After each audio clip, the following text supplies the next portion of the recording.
Hello बच्चों, क्या हाल हैं सबके। आई होप सब लोग मज़े में होंगे। आइए बच्चों आज हम मॉडर्न फिजिक्स का जो टॉपिक है एक्स-रे, ठीक है, वो देखते हैं। ध्यान दीजिएगा, बड़ा मज़ेदार टॉपिक है, बड़ा मज़ा आने वाला है, ठीक है। तो जो एक्स-रे है बच्चों, है ना, फ़ील तो आ रही होगी आपको इसको देख कर के थोड़ी-सी, है ना। एक्स-रे में जब हम मशीन चलाते हैं, इसी सेंस में हमने सुना होता है, एक्स-रे को रिलेट कर पाते हैं, ठीक है। पर और भी बढ़िया मज़ेदार चीज़ें हैं बच्चों। इसकी स्टार्टिंग कैसे हुई थी, क्या-क्या प्रोसेस इसमें चलते हैं, आइए उनको हम देखते हैं बच्चों, है ना। तो देखिए X-ray, the process of projection of X-ray is reverse of photo electric effect. देखिए फोटो इलेक्ट्रिक के उल्टा होता है, जस्ट रिवर्स होता है। फोटो इलेक्ट्रिक में क्या होता है बच्चों, फोटोन्स इंसिडेंट होते हैं और इलेक्ट्रॉन्स एमिट होते हैं। यहाँ जस्ट रिवर्स कर दीजिए, इलेक्ट्रॉन एमिट होंगे और इलेक्ट्रॉन इंसिडेंट होंगे, इलेक्ट्रॉन आके गिरेंगे और फोटोन एमिट होंगे, ठीक है, लाइट निकलेगी। जो लाइट होती है वही इस यहाँ पर उस रेंज में आती है जिसे हम एक्स-रे कहते हैं, ठीक है। तो high energetic electrons collide with metal target which on retardation produce x-ray, ठीक है। ये चीज हम देखते हैं यहाँ पर एक्स-रे में। बात समझ में आई गई होगी आप लोगों को, है ना। फोटो इलेक्ट्रिक इफेक्ट का रिवर्स होता है, ठीक है। इलेक्ट्रॉन इंसिडेंट होते हैं और लाइट यानी फोटोन, एक्स-रे फोटोन एमिट होते हैं, ठीक है बच्चों। तो आइए आगे चलते हैं। ओनली 1 और 2% kinetic energy of electron beam is used to produce X-ray. इसमें ध्यान दीजिएगा, यहाँ पर देखिए मैं अभी आपको आगे बताऊंगा कि जब इलेक्ट्रॉन टकराएंगे तो उनकी जो एनर्जी लॉस्ट होती है रिटार्डेशन में, उससे भयंकर एनर्जी जनरेट होती है। उसमें से बच्चों 98% हीट में चली जाती है और सिर्फ 1 से 2% ही एक्सरे फोटोन के रूप में एमिट होता है, ठीक है। तो आइए देख लेते हैं। देखिए ये रहा प्रोसेस, इसे कूलिज ट्यूब कहा जाता है। यहाँ पर देखिए, यहाँ पर जो है ये इलेक्ट्रॉन, यहाँ हम ये फिलामेंट मानते हैं, इससे इलेक्ट्रॉन निकल रहे होते हैं और इसमें काफ़ी ज़्यादा हीट जनरेट होती है और लाइट जनरेट हो रही है। ये फोटॉन्स के रूप में एमिट हो गई और हीट जो जनरेट होती है यहाँ से हम वाटर को चला करके वो हीट को एब्जॉर्ब करके ले जाता है, ठीक है। This is the process in a Coolidge tube of X-ray. इसमें एक और चीज़ मैं आपको बता देना चाहता हूँ। यहाँ पर देखिएगा, यहाँ पर ये फिलामेंट वगैरह एक सिस्टम मानते हैं जहाँ से हम इलेक्ट्रॉन को एमिट होता हुआ मानते हैं बच्चों, ठीक है। तो जब भी हम बोलेंगे फिलामेंट करंट, फिलामेंट वोल्टेज बढ़ा दिया, तो हम यहाँ से बात करेंगे। और यहाँ हम बात करेंगे एनोड कैथोड का वोल्टेज, तो ये बच्चों ये एक्सटर्नल वोल्टेज आपको V0 दिखाई दे रहा है, ठीक है। तो अब हम आगे बात करते हैं इसमें हम क्या क्या करने वाले हैं, ठीक है। तो देखते हैं। तो देखिए इसके अंदर अगर हम देखें, देखिए एक्सरे की बात करें सबसे पहले स्टार्टिंग, है ना। तो देखिए क्या हुआ था, किसने डिस्कवर किया था, विलियम रॉन्सन ने इसको डिस्कवर किया था, ठीक है, जिसके लिए उनको बच्चों नोबेल प्राइज भी दिया गया था, ठीक है, रेसिपिएंट ऑफ नोबेल प्राइज, है ना। ये तो ऐसे ही फील आ रहा होगा आपका, एक्सरे चलाई है ना, उसके अंदर एक्सरे के अंदर ऐसा फोटोग्राफी प्लेट जो होती है उसमें ये आ जाता है, ठीक है। आइए आगे चलते हैं। अब देखिए बच्चों प्रॉपर्टीज ऑफ एक्सरे, देखिए एक्सरे जो है वो इलेक्ट्रोमैग्नेटिक स्पेक्ट्रम का पार्ट है, ठीक है। तो मोस्टली जो प्रॉपर्टीज इलेक्ट्रोमैग्नेटिक वेव्स की होती है वो इनकी हो जाती है, ठीक है। तो आइए देखते हैं। तो इलेक्ट्रोमैग्नेटिक वेव्स होती हैं, ठीक है, ये स्पीड ऑफ लाइट से चलती है बच्चों। फिर X-ray are chargeless hence not deflected by electric and magnetic field, है ना, ये भी एक ईएम वेव की प्रॉपर्टी है, ठीक है। Next, they affect the photographic plate. X-ray को अगर फोटोग्राफिक प्लेट पे चलाएं तो बच्चों इफेक्ट करती है ना, वहां पर उसका इफेक्ट देखने को मिलता है, तभी तो उसकी इमेज बन जाती, खराब कर देती फोटोग्राफिक प्लेट को। चलिए और देख लेते हैं। हाँ, ये सबसे खास है, हार्ड और सॉफ्ट एक्सरे की बात है। देखिए हार्ड एक्सरे का मीनिंग होता है ज्यादा एनर्जी, हायर एनर्जेटिक, ठीक है। तो बच्चों हम जानते हैं एनर्जी और वेवलेंथ का इनवर्स रिलेशन होता है, ई जो होता है hc/λ होता है। यानी कि एनर्जी ज्यादा है तो वेवलेंथ कम, या ऐसा बोल दूं मैं, वेवलेंथ कम होगी तो एनर्जी ज्यादा होगी। तो जो एक्सरे होता है ना, उनकी जो रेंज होती है वेवलेंथ की वो होती है 0.1 एमस्ट्रॉन्ग से लेके 100 एमस्ट्रॉन्ग तक। उसमें भी दो कैटेगरी हमने की है, 0.1 से 10 एमस्ट्रॉन्ग, ये हार्ड एक्सरे ज्यादा एनर्जेटिक है ना, और सॉफ्ट एक्सरे 10 एमस्ट्रॉन्ग से 100 एमस्ट्रॉन्ग की होती है, ठीक है। इनके अलग अलग आपको दे रखे हैं। मोर पेनिट्रेटिंग पावर है बच्चों, है ना, काफी स्ट्रॉन्ग होती है, वहाँ लेस है। यहाँ इनकी जो यूज है, एप्लीकेशन, ये रेडियोथेरेपी में यूज होता है, जबकि ये रेडियो फोटोग्राफी में यूज होती है, ठीक है। तो आइए चलते हैं आगे। अब experimental observation from X-ray experiment, ये कमाल का होता है, ध्यान रखिएगा। यहाँ पर क्या हुआ था, देखिए ये जो ग्राफ आपको देखने को मिल रहा है, intensity of X-ray versus wavelength देखने को मिल रहा है। मतलब हम जब ग्राफ बना रहे हैं, वेवलेंथ देखिए हमने, जो जो वेवलेंथ है ना एमिट हो रही है उसमें से, और इंटेंसिटी यानी नंबर ऑफ फोटोन्स देखें कितने कितने एमिट हो रहे हैं। तो देखिए ये ग्राफ कुछ ऐसा देखने को मिलता है। यही अपने आप में एक चैलेंज हो गया था उस समय। क्या एक्सपेक्ट किया गया था, ऐसा एक्सपेक्ट किया गया था कि ये जो ग्राफ है ना बस यहाँ से चलते चलते ऐसा आ जाता, पर ये जो पीक देखने को मिल रही है इसने बहुत चौंका दिया कि यार ये कैसा ग्राफ हो रहा है इसके अंदर, ठीक है। तो आइए अब इसी को हम एक्सप्लेन करने चलते हैं कि प्रैक्टिकली जो है ये क्या है, कैसे हो रहा है, क्यों हो रहा है।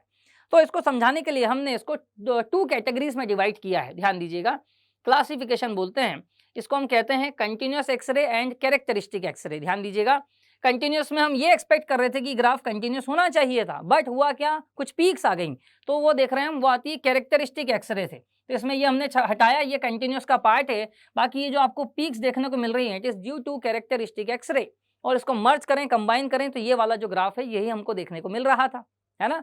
तो अब इन दोनों कैटेगरीज को हम एक्सप्लेन करते हैं, ध्यान दीजिएगा। तो पहला नंबर है इसमें कंटिन्यूअस एक्सरे का। तो देखिए कंटिन्यूअस एक्सरे सिंपल, जो हम एक्सपेक्ट कर रहे थे कि इलेक्ट्रॉन जाके कोलाइड हो रहा है और कोलिजन में जो रुकेगा बार बार, जो रिटार्डेशन होगा, जो लॉस इन एनर्जी होगा, वो हीट एंड लाइट के फॉर्म में एमिट हो रहा है। तो यहाँ पर when high energetic electron collide with metal target, energy lost in each retardation will be evolved as heat and light. ठीक है, ये सिंपल होता है। अब इसमें देखिए बहुत सारे कोलिजन होते हैं, कोई इलेक्ट्रॉन, देखिए ये सब कुछ डिपेंड करता है नंबर ऑफ कोलिजन पे। एक इलेक्ट्रॉन आके एक ही कोलिजन में रुक जाएगा तो उस एनर्जी का एक फोटोन एमिट होगा। मान लीजिए 4 कोलिजन्स में रुक रहा है तो 4 फोटोन्स, है ना, मतलब हर कोलिजन का एक, हर बार रिटार्डेशन होगा, एक एक फोटोन एमिट होगा।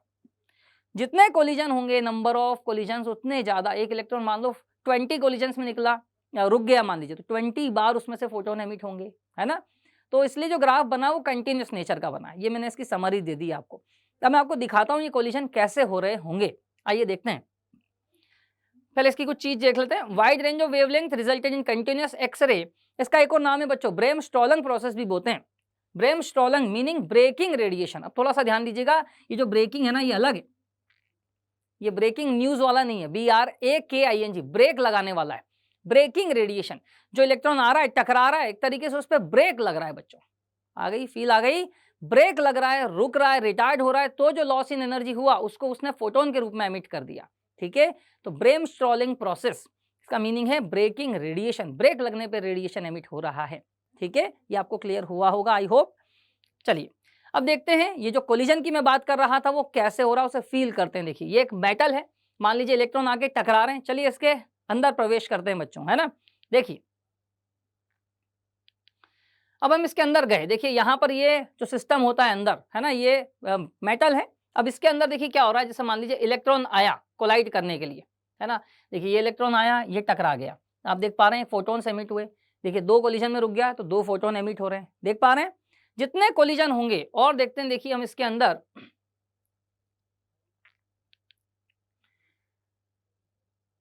देखिए अब ये जब आ रहा है, देखिए यहाँ टकराया, रिटार्डेशन हुआ, फिर एक फोटोन, फिर एक फोटोन, फिर एक फोटोन, देख पा रहे हैं। तो ऐसे ही जितने नंबर ऑफ कोलिजन होंगे उतने फोटोन निकलेंगे। अच्छा, हर बार अलग अलग लॉस इन एनर्जी हो रहा होता है ना, नियरली। पहले मान लीजिए 20 इलेक्ट्रॉन वोल्ट का आया, थोड़ा लॉस हुआ, फिर थोड़ा हुआ, ऐसे तो बहुत सारे फोटोन आ रहे हैं। इसलिए ये जो ग्राफ बन रहा है ये कंटिन्यूअस नेचर का बन रहा है। ये इसका एक्सप्लेनेशन होता है कंटिन्यूअस एक्सरे का। ठीक है, इसके लिए फॉर्मूला भी दिया गया है, वो भी मैं आपको दिखा देता हूँ। अब देखिए कंटिन्यूअस एक्सरे की हम बात करते हैं तो देखिए इसका जो ग्राफ आता है वो इस तरीके का आपको देखने को मिल ही रहा है। ये कंटिन्यूअस एक्सरे का ग्राफ हो गया, है ना। कौन सी वेवलेंथ, इस वेवलेंथ के इतने सारे नंबर ऑफ फोटोन्स आ गए, इसके इतने सारे आ गए, इसके इतने सारे आ गए, ऐसे करके। तो बहुत सारी एक वेवलेंथ है, यहाँ से इसको बोलते हैं लैम्डा मिनिमम, है ना, लैम्डा एम या लैम्डा मिनिमम, यहाँ से लेकर के बहुत ज़्यादा देखें तो वाइड रेंज ऑफ वेवलेंथ तक बहुत सारे हमें फोटोन्स देखने को मिलते हैं इसमें। ओके, अभी है ना, ये लैम्डा मिनिमम लिख दिया हमने और वेवलेंथ लिख दिया, ध्यान दीजिएगा। और the wavelength corresponding to highest energy loss is given by lambda minimum. बच्चों लैम्डा मिनिमम है, वेवलेंथ मिनिमम कब होगी, जब मैक्सिमम एनर्जी होगी। तो मैक्सिमम एनर्जी वाला कौन होगा, याद है, जो आके टकरा के एक ही कोलिजन में रुक गया होगा, ऐसी पॉसिबिलिटी होती है। हालांकि बहुत कम नंबर है, आप देख पाएंगे यहाँ नंबर ऑफ कितने हैं, नेग्लिजिबल, बट करोड़ों में एक भी होगा तो ग्राफ तो ऐसे ही बनेगा, पर हुआ तो सही। बच्चों इसका फॉर्मूला दिया जाता है lambda equal to 1240 upon V. V जो है वोल्ट में रखेंगे, आंसर अपना नैनोमीटर में आ जाएगा। ठीक है, तो ये फॉर्मूला जैसा हम एनर्जी का जानते हैं E equals to HC by lambda के फॉर्मूले को भी हम इसी फॉर्म में रखते हैं, पर यहाँ पे वोल्ट रखना है। ठीक है, तो वेवलेंथ निकल आएगी अपनी, क्लियर। तो ये फॉर्मूला लगेगा लैम्डा मिनिमम के लिए। Okay, the value of lambda minimum आप देख पाएंगे क्लियरली, ये लैम्डा मिनिमम सिर्फ V वोल्टेज पर डिपेंड कर रही है, इसको कोई मतलब नहीं है मेटल टारगेट क्या नेचर का है। ओके, तो मैंने यही लिखा है कि अप्लाइड वोल्टेज पर डिपेंड करती है और independent of nature of material target. ठीक है, तो ये बहुत इंपॉर्टेंट पॉइंट है, इसका ध्यान दीजिएगा। आइए नेक्स्ट देखते हैं, कट ऑफ वेवलेंथ और threshold wavelength is the minimum wavelength below which no X-ray is emitted. यानी ग्राफ इस लैम्डा मिनिमम के पहले कभी नहीं आएगा, उसके आगे ही जाएगा। ये हमें ध्यान रखना है। ओके, तो चलिए देखते हैं आगे। नेक्स्ट है कैरेक्टरिस्टिक एक्सरे। देखिए कैरेक्टरिस्टिक एक्सरे, इसमें जानते हैं ना ये जो पीक जो है इसकी हम बात कर रहे हैं, ठीक है। ये कैसे बनी होगी अब हम इसको समझाने जा रहे हैं, ध्यान दीजिएगा। तो देखिए ड्यूरिंग द कोलिजन इलेक्ट्रॉन, देखिए हम ये बात कर रहे हैं कि इलेक्ट्रॉन जब टकराने आया था मेटल से, जो उसके जो एटम्स होते हैं, अभी तो हमने टकरा दिया पहले वाले में, अब मान लीजिए टकराते समय अगर वो उसके शेल्स के अंदर पेनिट्रेट कर गया, चला गया और वहां से किसी इलेक्ट्रॉन को शेल में से हटा दिया, वहां पर जो इलेक्ट्रॉन हटता है वहां वैकेंसी क्रिएट हो जाती है, ठीक है। अब क्या होता है, वो जो वैकेंसी है, हम जानते हैं एटॉमिक स्ट्रक्चर हमने पढ़ा है, अलग अलग लेवल की अलग अलग एनर्जी है, जहां इलेक्ट्रॉन रिमूव हुआ, अब ऊपर जो हायर लेवल के इलेक्ट्रॉन है उनकी टेंडेंसी है मोर स्टेबिलिटी पाने की, तो वो जंप करते हैं, तो वो जो डिफरेंस इन एनर्जी है वो फिर एक्सरे के रूप में एमिट होता है, इसे कैरेक्टरिस्टिक कहते हैं। क्यों? क्योंकि आप जानते हैं हाइड्रोजन हो, हीलियम हो, लिथियम हो, सब में अलग अलग एनर्जी डिफरेंस की अलग अलग वैल्यू होती है। 2 से 1 की बात करें, जैसे हाइड्रोजन है तो 10.2 का डिफरेंस होता है, यही हीलियम में 40.2 हो जाता है ना, 40.4 हो जाता है ऐसा। तो ऐसे अलग अलग होता है सब में, ध्यान दीजिएगा, ठीक है। तो इसलिए कैरेक्टरिस्टिक है, यानी नेचर पे डिपेंड कर जाता है बच्चों, ध्यान दीजिएगा, है ना।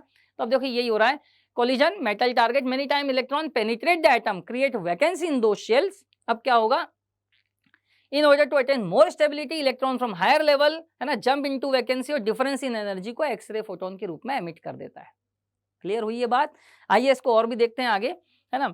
और इसे देखिए मैंने बोल ही दिया था, ये तो कैरेक्टरिस्टिक एक्सरे कहा जाता है क्योंकि नेचर ऑफ मटेरियल पर डिपेंड करता है, ठीक है, ध्यान दीजिएगा। This characteristic depend on nature of material of the target, ठीक है। तो ये सारी चीजें हैं आपके सामने कैरेक्टरिस्टिक से रिलेटेड, ये मेन पॉइंट्स हैं, आप ध्यान रखेंगे आपको एकदम क्लियर हो जाएगा बच्चों। आइए आगे चलते हैं। अब देखिए यहाँ फील करते हैं ये हो क्या रहा था, ध्यान दीजिएगा, है ना। अब देखिए एक इलेक्ट्रॉन आएगा, यहाँ पर हम यही बता रहे हैं। अच्छा, के शेल में से अगर इलेक्ट्रॉन रिमूव किया होगा, अब जो भी जंप करके अगर के पर आएंगे तो के एक्सरे एमिट होती है। इसमें भी और कैटेगरी है, के अल्फा, के बीटा, है ना, जनरली के बीटा तक जाते हैं हम। तो देखिए देखते हैं क्या हो रहा है। जैसे देखिए पूरा एटम है ना, ये न्यूक्लियस हुआ, इलेक्ट्रॉन हुए, देखिए इलेक्ट्रॉन आया, टकराया, ये के में से इसने इलेक्ट्रॉन रिमूव कर दिया। अब जो वैकेंसी है यहाँ पर देखिए ये जंप कर गया, तो ये डिफरेंस इन एनर्जी है फोटोन के रूप में एमिट हो रहा है। फील हुआ बच्चों? ये मैं कह रहा था आपसे। अब और देखते हैं, देखिए और जंप कर गए, तो अगर के पे हो रहा है केवल तो के एल पे होगा। मान लो एल में वैकेंसी थी, अभी एल पे जंप हुआ ना ये, तो एल अल्फा एल बीटा भी बनता है, ऐसी चीजें बन जाती हैं, ध्यान दीजिएगा। और देखते हैं, देखिए 2 से 1 पे जंप कर रहा है, ठीक है, 1 पे, 1 मतलब के शेल पे आ रहा है तो के अल्फा बोला जाएगा। ऐसे ही बच्चों अगर मान लीजिए 2 से 1 पे आया के अल्फा, एम से के पे डायरेक्ट, अरे 2 से 1, 3 से 1, अरे 1 इन्वॉल्व हो रहा है तो फिर के का ही होगा वो सीरीज, तो के बीटा कहलाएगा। सिमिलरली एल के लिए भी होता है बच्चों, है ना, वो हम देखेंगे अभी आगे। देखिए कैरेक्टरिस्टिक एक्सरे के अंदर ये पूरा हमने स्पेक्ट्रम बना के दिया आपको। 2 से 1 पे आया, 1 मतलब के, तो के अल्फा। 3 से 1 पे आना चाहिए, वो सारे के होंगे। 4 से 1 तो के गामा, समझ गए। ऐसे ही बीट एल पे सेकंड पे चल रहे हैं तो एल, यहाँ से 3 से 2 पे एल अल्फा, 4 से 2 पे आएगा एल बीटा, और भी आगे तो इसी तरीके से चलता रहता है, समझे। तो काफ़ी सारी पीक्स इसमें मिलती हैं प्रैक्टिकली, ठीक है। तो हम इसको ऐसे कैटेगराइज करते हैं। आई होप अब आपको कैरेक्टरिस्टिक एक्सरे समझ में आया होगा। हम इसके फॉर्मूले से वेवलेंथ भी निकाल सकते हैं, एनर्जी डिफरेंस देखना है, देखिए यहाँ पर निकाल के रखा है। जैसे अल्फा है तो HC बाय एनर्जी डिफरेंस ये वाला लेना है अपने को, EK माइनस EL, क्लियर। अच्छा एक बात यहाँ पर देखें, देखिए ये वाला एनर्जी डिफरेंस सबसे ज़्यादा होता है, जैसे हाइड्रोजन में ये 10.2 होता है ना, ये वाला मतलब डिफरेंस की बात करें। अच्छा 10.2 ये वाला हो गया है 2 शेल्स की बात करें। अब अगर हम यहाँ से यहाँ तक गैप बढ़ाते हैं तो और एनर्जी डिफरेंस बढ़ जाएगा, है ना। तो बच्चों अगर हम ऐसे देखें तो वेवलेंथ की अगर हम बात करें, ऑर्डर की हम बात करें, तो देखिए एल अल्फा वाली सबसे ज़्यादा होगी क्योंकि एनर्जी डिफरेंस उसका सबसे कम है। के अल्फा के बीटा सबसे कम होगी वेवलेंथ। अरे ये वाली के बीटा में देखो इतना डिफरेंस है एनर्जी का, इसमें इतना डिफरेंस है एनर्जी का, तो हमें याद रखना है एनर्जी डिफरेंस के बीटा का ज़्यादा होता है ना, के अल्फा से, इसलिए वेवलेंथ जो होगी के बीटा की कम होगी के अल्फा से। देख लीजिए आप, बिल्कुल ऑर्डर हमने यहाँ मेंशन किया हुआ है, क्लियर। ये क्वेश्चंस में काम आने वाला है बच्चों, ध्यान दीजिएगा, है ना। आइए आगे चलते हैं। तो ये जो ग्राफ है हम देख पा रहे हैं, देखिए सब कुछ हमने अब इसके अंदर बिल्कुल है ना बताया है आपको। ये कंटिन्यूअस पार्ट, ये कैरेक्टरिस्टिक पार्ट आप देख पा रहे हैं, है ना। वेवलेंथ है, एक लैम्डा 1 पे मिलेगा, एक लैम्डा 2 पे मिलेगा, ठीक है। और के बीटा और के अल्फा जानते हैं आप, मैंने कहा था के बीटा की कम हो जाएगी क्योंकि एनर्जी ज़्यादा है, के अल्फा की ज़्यादा हो जाएगी, है ना। सिमिलरली ये सब चीज़ें हैं। ये डिपेंड करती है वोल्टेज पे, जबकि ये डिपेंड करती है नेचर ऑफ मटेरियल पे, जेड पे। ठीक है, तो ये सारी चीज़ें हमने इसमें कंपाइल की, ध्यान दीजिएगा, सब कुछ हमने इसमें बताया है। इस ग्राफ को बढ़िया से कर लेंगे तो ये बहुत शानदार हो जाएगा बच्चों। ठीक है, तो आइए आगे चलते हैं। इसमें मोज़ली लॉ एक बहुत शानदार लॉ है, ध्यान दीजिएगा। मोज़ली ने एक्सपेरिमेंट किया था और उन्होंने एक लॉ दिया हुआ है, root over frequency, straight line का ग्राफ आता है, बहुत शानदार है, ध्यान दीजिएगा।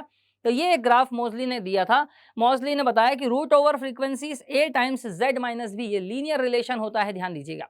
तो मोज़ली ने ये जो बताया है, रूट ओवर न्यू मतलब फ्रीक्वेंसी है, यहाँ पर हमने मेंशन किया हुआ है, ध्यान दीजिएगा, न्यू इज द फ्रीक्वेंसी। ये वाली जो टर्म होती है ना, ये b हो जाएगी यहाँ तक, और इसका जो ये a है ना, a बाहर रहता है यहाँ पर, ध्यान दीजिएगा, इसको हम प्रोपोर्शनलिटी कांस्टेंट कहते हैं। b जो होता है वो स्क्रीनिंग कांस्टेंट कहलाता है, ध्यान दीजिएगा। ठीक है, तो ग्राफ को जो होता है आप देख पा रहे हैं, ये स्ट्रेट लाइन ग्राफ होता है इसका। ये मोज़ली ने कहा था, ये लॉ बहुत इंपॉर्टेंट है, बहुत काम में आता है, ध्यान दें। ठीक है, और इसमें मैं b की जो वैल्यू है वो भी यहाँ पर मेंशन कर देता हूँ, आपके काम आएगी। b जो होता है इक्वल टू 1 होता है फॉर k सीरीज के लिए, है ना, और b की वैल्यू बच्चों 7.4 लेते हैं फॉर L सीरीज के लिए। आगे जब भी न्यूमेरिकल में काम आएगा इसको भी हम यूज करेंगे। ठीक है, फिर आगे चलते हैं बच्चों। एब्जॉर्प्शन ऑफ एक्सरे, ये प्रैक्टिकल केस है, हमें देखने को मिलता है, मेडिकल साइंस में बहुत यूज है ना। बोन्स में से एक्सरे निकाल देते हैं, फोटोग्राफिक प्लेट जो होती है उस पर इमेज बनती है। तो इसके भी एक छोटी सी समरी मैं आपको बता देता हूँ। इसमें देखिए ऐसा होता है, सबसे ज़्यादा एब्जॉर्प्शन लेड करता है, lead is the best absorber of X-ray. Minimum होता है एयर में। ठीक है, एक फॉर्मूला चलता है इसका, ध्यान दीजिएगा, I equal to I not ई की पावर माइनस म्यू एक्स। आई मतलब ये जो इंटेंसिटी ट्रांसमिट हुई, आई नॉट जो इनिशियल इंटेंसिटी हमने इंसिडेंट की थी, mu is the absorption coefficient, x is the thickness, ये जो मटेरियल है इसकी थिकनेस क्या थी, उसमें से ये पार निकल गया। ओके, तो ये भी बच्चों काम आता है, ध्यान दीजिएगा, सारी चीजें यहाँ पर मेंशन है आपके पास में। चलिए आइए कुछ एग्जांपल्स देख लेते हैं इस पर, जो भी हमने पढ़ा उस पर, है ना। आइए, पहला क्वेश्चन ये रहा बच्चों आपके सामने। To produce hard X ray in Coolidge tube we should increase. Coolidge tube में हार्ड एक्सरे, समझ पा रहे हैं आप, हार्ड एक्सरे मतलब एनर्जी बढ़ानी बच्चों। तो 4 ऑप्शन है, करंट फिलामेंट का बढ़ा देना चाहिए, potential difference across the filament बढ़ा देना चाहिए, potential difference across cathode and anti cathode मतलब एनोड बढ़ा देना चाहिए, नन ऑफ दिस। बताइए क्या होना चाहिए, फील आ रहा होगा, बात की थी हमने इस बारे में। हाँ, ज्यादा एनर्जी निकालनी है, इसका मतलब जो डिफरेंस होना चाहिए एनोड और कैथोड का वो ज्यादा होना चाहिए, तभी तो एक्सेलरेट करेगा। ठीक है, तो अब यहाँ पर भी 2 कंफ्यूजिंग चीजें हैं। Potential difference across the filament, मैंने आपसे कहा था फिलामेंट है ना कूलिश ट्यूब के इनिशियल में था, तो वहां पोटेंशियल बढ़ाते हैं तो वहां का करंट बढ़ेगा, नंबर ऑफ इलेक्ट्रॉन, पर यहां से यहां आने वाला जो इलेक्ट्रॉन उसकी एनर्जी नहीं बढ़ेगी। एनर्जी कहां से बढ़ेगी, जब आप एनोड और कैथोड का डिफरेंस बढ़ाते हैं तो इलेक्ट्रॉन ज्यादा एक्सेलरेट होगा। तो इसका जो बेस्ट ऑप्शन है दैट इज सी होना चाहिए बच्चों। आइए देख लेते हैं क्या हमारा आंसर सही है। Yes correct, C is the correct option. ठीक है बच्चों, तो ये हमारा आंसर सही था। आइए नेक्स्ट क्वेश्चन देख लेते हैं बच्चों इसके बाद।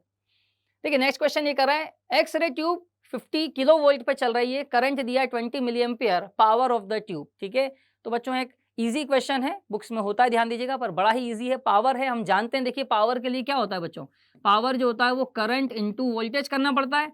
चलिए करंट कितना दिया हुआ है हमको, 20 मिली एम्पियर दिया हुआ है, ध्यान दीजिएगा, तो 20 इंटू 10 की पावर माइनस 3, और वोल्टेज दिया है बच्चों 50 किलो वोल्ट, किलो मतलब 10 की पावर 3, तो ये कैंसिल होगा, यहाँ से आ जाएगा बच्चों सीधे सीधे 1000 वॉट, यानी देखें तो अपना ए ऑप्शन मैच कर रहा है। ठीक है, तो आइए देख लेते हैं क्या हमारा आंसर सही है। यस बच्चों, देखिए अपना आंसर बिल्कुल सही है बच्चों। ठीक है, आइए नेक्स्ट क्वेश्चन देखते हैं इसके बाद। देखिए नेक्स्ट क्वेश्चन कह रहा है विच इज के अल्फा एंड के बीटा, और ऑप्शंस ये रहे आपके सामने। अब बच्चों हम जानते हैं, याद है आप लोगों को, के बीटा जो है उसकी एनर्जी ज्यादा होती है, के बीटा की एनर्जी ज्यादा यानी वेवलेंथ कम होगी। हम जानते हैं कि एनर्जी ऑफ के beta is greater than energy of K alpha, है ना, के बीटा और के अल्फा बोला है, यानी वेवलेंथ ऑफ के beta is less than wavelength of K alpha. ठीक है, यानी अगर मैं सीधी सी बात कहूं तो ये वाला अपना के बीटा हो जाएगा और ये वाला अपना के अल्फा हो जाएगा, जो कम है वो के बीटा है। यानी अगर देखें तो जो 2 है वो आ रहा है के अल्फा, 2 जो के अल्फा बोल रहा है, ये 2 ऑप्शन है, और 1 जो आ रहा है के बीटा, यानी कि बी वाला ऑप्शन जो है अपने अकॉर्डिंग करेक्ट है। ठीक है, आइए देखते हैं क्या हमारा आंसर सही है। यस बच्चों, अपना आंसर बिल्कुल सही है। ठीक है, आइए आगे चलते हैं, नेक्स्ट क्वेश्चन देखते हैं। तो देखिए frequency of K alpha X-rays of different materials ऐसे बनाया है, ग्राफ बताया है जेड, वी वर्सेस जेड पूछा है, ध्यान दीजिएगा, ध्यान में आ रहा है आपको क्या करना है, मोस्टली लगेगा। अब बच्चों हम पर ये जानते हैं कि रूट ओवर न्यू जो होता है that will be proportional to z minus b होता है, पर यहाँ न्यू पूछा है यानी कि हमें स्क्वायर करना पड़ेगा, तो न्यू जो आएगा बच्चों proportional to z minus b का स्क्वायर। तो कहीं ना कहीं बच्चों ये y और proportional to x square type का हो गया ग्राफ। ये क्या होता है बच्चों, पैराबोलिक होता है। अगर हम यहाँ देखें तो देखिए अपवर्ड पैराबोला है ना, आप जानते ही होंगे। तो y proportional to x square यानी कि डी जो ऑप्शन है वो अपना करेक्ट ऑप्शन होना चाहिए यहाँ पर। तो मैं डी पे टिक करता हूँ। आइए चेक कर लेते हैं क्या हमारा आंसर सही है। यस बच्चों, हमारा आंसर बिल्कुल सही है। ठीक है, आइए नेक्स्ट क्वेश्चन देख लेते हैं बच्चों इसके बाद। अच्छा देखिए, यहाँ पर root over frequency versus Z के लिए आपको डिफरेंट लाइंस दी गई हैं बच्चों, है ना। आपसे ये क्या पूछा है, देखिए अलग अलग लाइंस हैं। L beta is represented by, L beta कहाँ से आती है, ठीक है। तो आइए देखते हैं बच्चों इसको कैसे सॉल्व किया जाता है। तो देखिए इस वाली लाइन को अगर हम पीछे प्रोड्यूस करें तो ये यहाँ मैच कर रही है, यहाँ इसको प्रोड्यूस करें तो ये यहाँ मैच कर रही है। अब b की वैल्यू, ये वाला जानते हैं ना बच्चों, ये वैल्यू किसकी होती है, b। तो b हम जानते हैं 1 होता है k सीरीज के लिए और ज़्यादा यानी 7.4 होता है l सीरीज के लिए। यानी सिंपल सी बात है, ये जो दोनों हैं ये k है, ये वाली है ना, कम है इसके, और ये वाली सीरीज है l। अब l alpha l beta, k alpha k beta, ये भी देख लेते हैं। तो बच्चों ध्यान दें, हम अगर यहाँ पर देखें, एक लाइन खींचते हैं, इस वाले z पे अगर हम देखें तो ये वाली जो लाइन है इसकी फ्रीक्वेंसी ज़्यादा यानी एनर्जी ज़्यादा है, ठीक है। फ्रीक्वेंसी ज़्यादा होगी, इसका क्या मतलब हो जाएगा बच्चों, फ्रीक्वेंसी और एनर्जी ज़्यादा। बताइए के में, के अल्फा के बीटा में एनर्जी किसकी ज़्यादा होती है, के बीटा की होती है, हम जानते हैं, सीधी सी बात है। तो हम जानते हैं कि भाई एनर्जी ऑफ के beta is greater than energy of K alpha. तो इन दोनों में से ये जो एनर्जी ज़्यादा है ये वाली हो जाएगी के बीटा और ये वाली हो जाएगी के अल्फा। सिमिलरली एल में भी ऐसा ही होने वाला है, तो ये वाला हो जाएगा एल बीटा और ये एल अल्फा। हमें जो पूछा है एल बीटा पूछा है बच्चों, एल बीटा यानी थर्ड लाइन हमारी आ रही है, यानी हम सी पे टिक लगाएंगे। देखते हैं क्या हमारा आंसर सही है। यस बच्चों, अपना आंसर बिल्कुल सही है।